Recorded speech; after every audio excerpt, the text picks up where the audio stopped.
Bonjour à tous, aujourd'hui on se retrouve avec une nouvelle vidéo. J'ai envie de vous présenter donc les 10 livres que je sortirai de ma poche cette année. Il y en aura bien sûr plus, mais j'ai envie de vous présenter les 10 livres principaux. Donc il y a tout d'abord, il n'y est pas depuis très longtemps, il y est depuis le mois de décembre, je vous l'avais montré dans mes acquisitions. Il y a tout d'abord Un dessin de Colin Hoover. Ce sera donc encore une lecture de Colin Hoover, mais bon, je suis fan de l'auteur. Et le résumé est très tentant. Quand je le lis, pour surmonter le brusque décès de son père, Laken, âgé de 18 ans, part s'installer avec sa mère et son frère dans le Michigan. Sa famille la considère comme un roc, mais en son fort intérieur, elle est désespérée. Bientôt une rencontre va tout changer, celle de Will, son voisin passionné de poésie. Un être lumineux, passionnant et protecteur qui partage beaucoup d'intérêts communs avec Lake, peut-être même trop. Après un premier rendez-vous exceptionnel, le quotidien reprend ses droits et amène avec lui un obstacle infranchissable. Les circonstances auront-elles raison de leur attirance hors du commun? Franchement, quand je vois un tel résumé, déjà, avec lui, un passionné de poésie, je me dis ça ne peut être qu'un beau livre, quoi. Donc ça, ce sera un des livres que je lirai de toute façon en 2017. Le deuxième, c'est un petit préquel de euh, Félicia de Kock. Les anges ou la mort aux trousses. C'est un plus petit, mais c'est un préquel au fait qu'il se situe entre deux. Parce que ben voilà, Félicia de Kock, j'ai envie de continuer aussi la saga et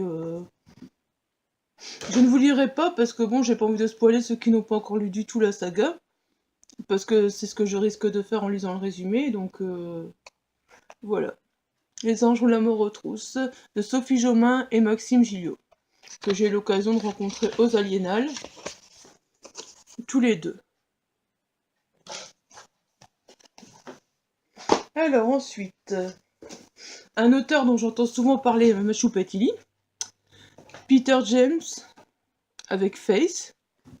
Franchement, je n'ai jamais lu l'auteur, et je me dis, il est vraiment temps que je le lise. Ce livre est depuis un moment dans ma palle. Je l'avais trouvé dans une brocante d'occasion, je l'avais trouvé d'occasion vraiment pas très cher. Je ne sais vraiment plus. Ou alors c'était une offre reconditionnée d'Amazon. Enfin, je ne sais plus, ça fait un mois qu'il est dans ma palle et je ne sais plus exactement. Mais ça doit faire un an à peu près, je crois qu'il est dans ma palle.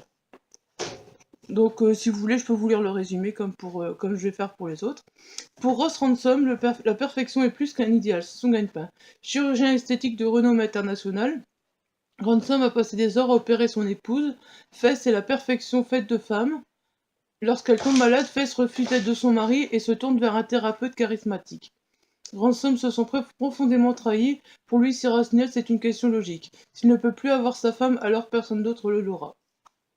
C'est un résumé aussi assez tentant, puis bon, bah vous voyez, la couverture, elle fait très envie, et comme j'aime les thrillers, voilà, ce sera encore un livre que je lirai cette année. Enfin, du moins, j'essaierai de me tenir à cette liste de 10 livres cette année. Ensuite, Derrière la haine de Barbara Abel. Mais tout simplement parce que Barbara Abel est une auteure qui me fait envie depuis un moment. J'ai eu l'occasion de la rencontrer ici à Moucron. Si vous vous souvenez, j'avais mis des photos sur internet. Donc il y a un mois ou deux à peu près. Je crois qu'elle a mis la date sur sa dédicace, si je ne me trompe pas. Non, donc voilà. Mais en tout cas, bah, maintenant que je l'ai, j'ai très envie de le découvrir. Donc voilà. Derrière la haine de Barbara Abel. D'un côté, il y a Tiffaine et Sylvain, de l'autre, il y a Laetitia et David, deux couples, voisins et amis, fusionnels et solidaires, partageant le bonheur d'avoir chacun un petit garçon du même âge. Maxime et Milo grandissent ensemble comme des jumeaux, jusqu'au drame. Désormais, seule une haie sépare la culpabilité de la vengeance, la paranoïa de la haine. Ah, voilà. Donc, Derrière la haine de Barbara Abel. Je le lirai sans doute cette année aussi. Ensuite, on continue encore avec un auteur que j'ai très envie de découvrir. Il s'agit de Michel Bussy, avec N'oubliez jamais. Je sais qu'il y a plusieurs romans, mais bon, c'est celui-là qui est dans ma palle. J'ai aussi l'occasion de le trouver dans... Je sais plus si c'est dans une bouquinerie d'occasion ou dans une brocante, je ne sais plus. Donc voilà, il est dans ma palle. Et ben, j'ai l'occasion de j'ai envie de l'en sortir cette année aussi, parce que j'ai envie vraiment de découvrir des auteurs dont on parle beaucoup, parce que je me rends compte que généralement c'est des belles découvertes. Donc celui-là, je vais vous lire le résumé. Aïpor parti courir sur la plus haute falaise d'Europe, Jamal a d'abord remarqué l'écharpe rouge, accrochée à une clôture. Puis la femme incroyablement belle, la robe déchirée, le dos face au vide, les yeux rivés au sien. Jamal lui tend l'écharpe comme on tend une bouée. Quelques secondes plus tard, sur les galets glacés de la plage déserte, gît le corps inerte de l'inconnu. À son cou l'écharpe rouge. Tout le monde pense qu'il l'a poussée. Il voulait simplement se la sauver. C'est la version de Jamal. Le croyez-vous? Ah bah on va voir. On verra bien si on le croit. Voilà. Donc ça, n'oubliez jamais de Michel Bussy. Voilà. Ensuite, encore une auteure que j'ai envie de découvrir, que je n'avais pas encore découvert. Juste avant le bonheur de Agnès Ledy. Là, je pense que je l'avais acheté dans ma petite bouquinerie d'occasion où j'ai fait un petit craquage ici au mois de décembre. Mais ça remonte à plus longtemps, ça doit remonter... Il y a facilement 6 mois que je l'ai aussi. Mais ce roman me faisait très envie et je suis contente de l'avoir, donc il va sortir de ma palle.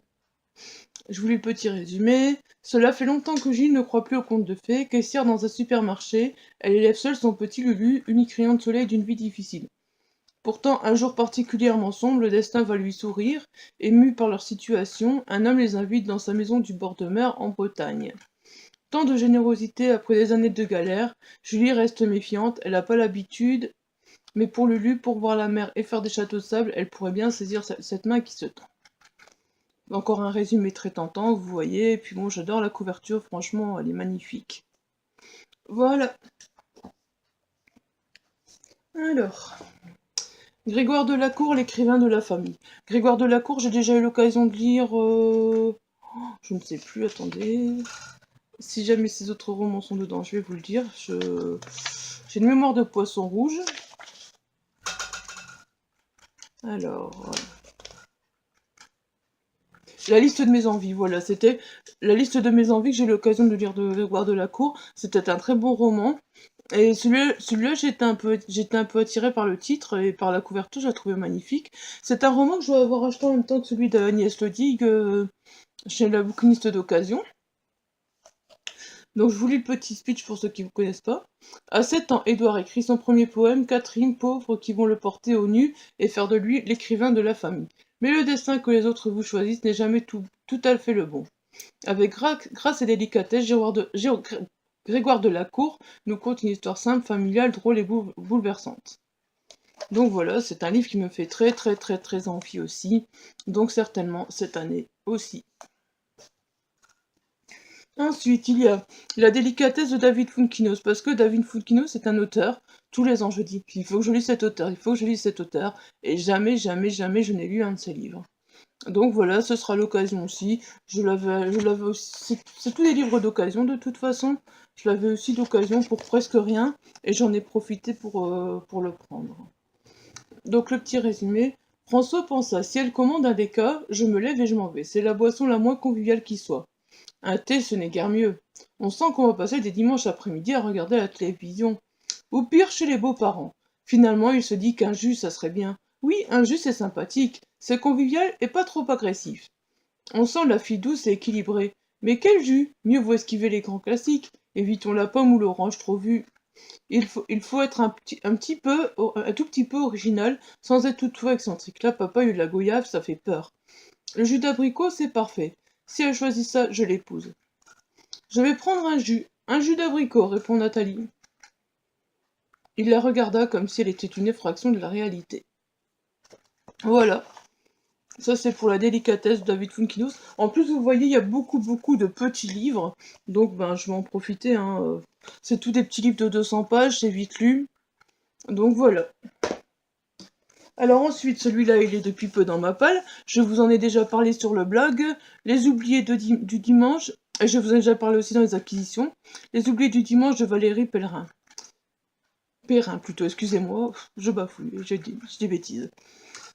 Donc celui-là, j'ai très envie de le lire parce que la façon dont l'auteur l'a présenté, je vous l'ai déjà dit, avec les personnes âgées et tout, c'est vraiment un truc qui me touche énormément. C'est ces échanges intergénérationnels et donc voilà, j'espère que Celui-là, je le lirai aussi très bientôt d'ailleurs. Je crois qu'il sera dans les premiers que je vais lire dans cette pile que je vous présente.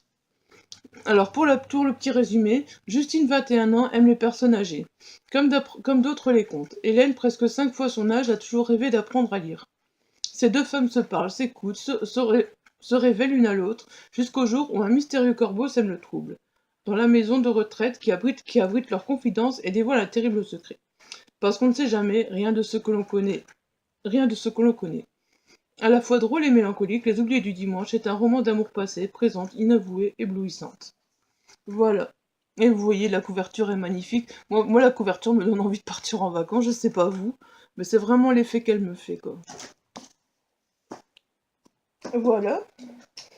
Et donc, on arrive au numéro 10, que j'ai également acquis aux Aliénales, qui est un roman que je ne sais pas si je vais emporter beaucoup dans mon sac parce que il est quand même assez gros. Mais il est très bon, en tout cas c'est un très bel objet livre. Il a été tiré en 100 exemplaires. Et j'ai eu l'honneur d'avoir le 46e, comme vous voyez.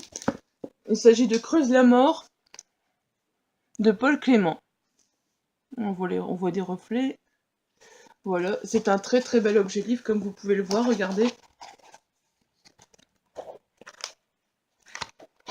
J'aime vraiment bien l'intérieur. Il y a également des illustrations au milieu qui sont vraiment très bien faites. Donc voilà, ce livre-là, je l'ai depuis les Aliénales. Je cherche les autres illustrations. Vous voyez, à chaque fois aussi en début de chapitre, c'est vraiment très bien fait.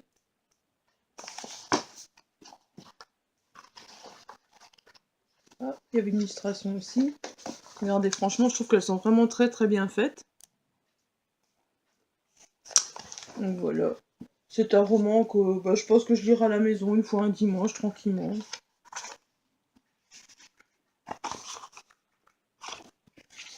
Si vous voulez, je peux vous lire le petit speech aussi, parce que franchement, celui-là, il est très tentant.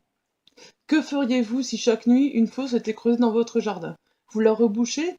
Une nouvelle vous y attend le lendemain. Vous interrogez les autorités? Nul ne vous répond. C'est la situation à laquelle Frédéric, un banquier de province, est confronté lorsqu'il découvre, un beau matin, une mystérieuse fosse en plein milieu de sa pelouse. Décidé à en découvrir l'origine, il est loin de se douter de l'ampleur que les événements vont bientôt prendre. Et s'il creusait sa propre tombe, celle de sa famille et de ses proches? Enfoncez-vous dans l'horreur avec Creuse la mort. Franchement, faut avouer que c'est tentant. Puis en plus, quand j'ai vu aux Aliénales et que l'auteur m'a expliqué qu'il n'y avait que je savais qu'il n'y avait que 100 exemplaires de cette édition-là, parce qu'après, je pense que vous pouvez le trouver sur Amazon, mais simplement une version brochée. Ça, c'est vraiment une version spéciale, et je pense qu'il y a eu 100 tirages, c'est bien ça, si je dis pas de bêtises. Voilà, je vous ai présenté les 10 livres que je lirai cette année.